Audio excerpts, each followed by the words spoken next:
Sir আমরা কথা বলছিলাম হচ্ছে কনজেনিটাল সানি এবং তারপরে প্রিবার্থ ক্যাটারাক্ট নিয়ে কথা বলছিলাম। তো এই যে সানিগুলো পড়ছে, এই সানিগুলো আপনি বললেন যে আর্লি এগুলোর সার্জারি করানোর দরকার।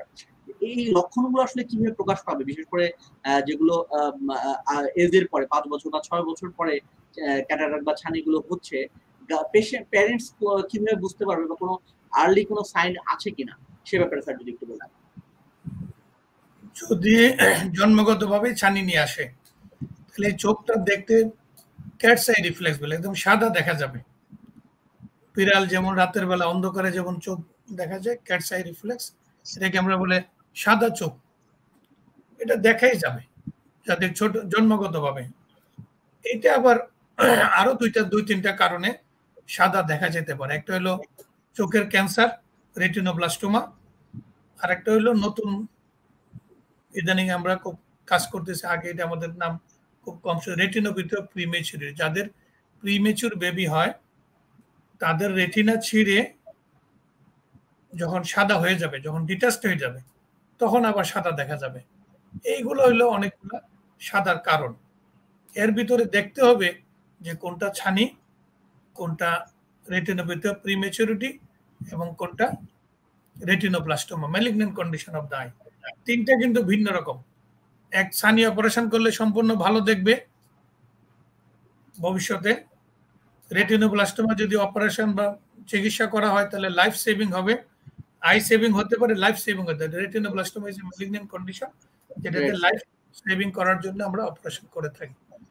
আর রেটিনোপ্যাথি প্রিমেচুরিটি, এইটার জন্য খুব ইম্পর্টেন্ট একটা টাইম আছে, যেই টাইমটা যদি প্রিমেচুর বেবি জন্মগ্রহণ করে, সে যদি নিউনেটাল আইসিইউতে থাকে, যদি হাই অক্সিজেন কনসেন্ট্রেশন নিয়ে থাকে, তাহলে তার রেটিনোপ্যাথি প্রিমেচুরিটি হওয়ার সম্ভাবনা খুব বেশি থাকে। সেই জন্য 1 মাসের ভিতরে বাচ্চাটাকে ভিট্রিও রেটিনা বা আই স্পেশালিস্ট দ্বারা চেক করাইতে হবে যে তার রেটিনোপ্যাথি আছে কি নাই। যদি থাকে তাহলে চিকিৎসা নিতে হবে। শুরুতেই চিকিৎসা নিলে একদম ভালো হয়ে যাবে, সারা জীবন ভালো দেখবে।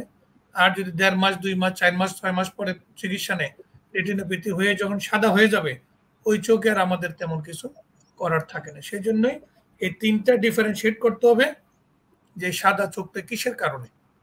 একটা হলো ভালো সারা জীবন ভালো দেখার জন্য, একটা হলো এক মাস কিন্তু সময় কিন্তু 1 মাস। আরেকটা হলো রেটিনোব্লাস্টোমা, এটা সময় নিয়ে দেখা যায়, এটা লাইফ সেভিং এর জন্য। আর ক্যাটারাক্টটা হলো তার ক্যাটারাক্টটা সরাইতে হবে যাতে ভিশন ডেভেলপ করে এবং সারা জীবন যেন ওই ভিশনটা থাকে সেই জন্য। এবং এই সাদা তো সে তো আর কিছু মুখে বলতে পারে না, তার মা, তার চাচি, খালা, নানি দ্বারা ওরা বলবে যে চোখটা সাদা দেখা যায়। তখন চোখের ডাক্তারের কাছে আসলে ওরা দেখে তিনটা ডিফারেন্সিয়েট করে ছানি হইলে ছানির ব্যবস্থা নিবে।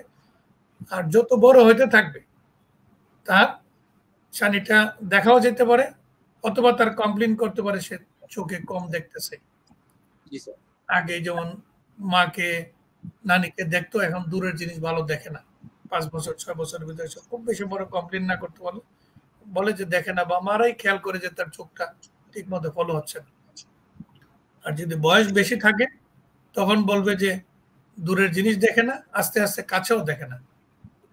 পরে যেটা হয়, যদি চাঁদের দিকে তাকায়, এই যে কি নাম, দেখে ইয়র চাঁদ, কি বলে, পূর্ণিমার চাঁদ, 2 টুকরা 3 টুকরা, 2টা 3টা চাঁদ মনে হয়।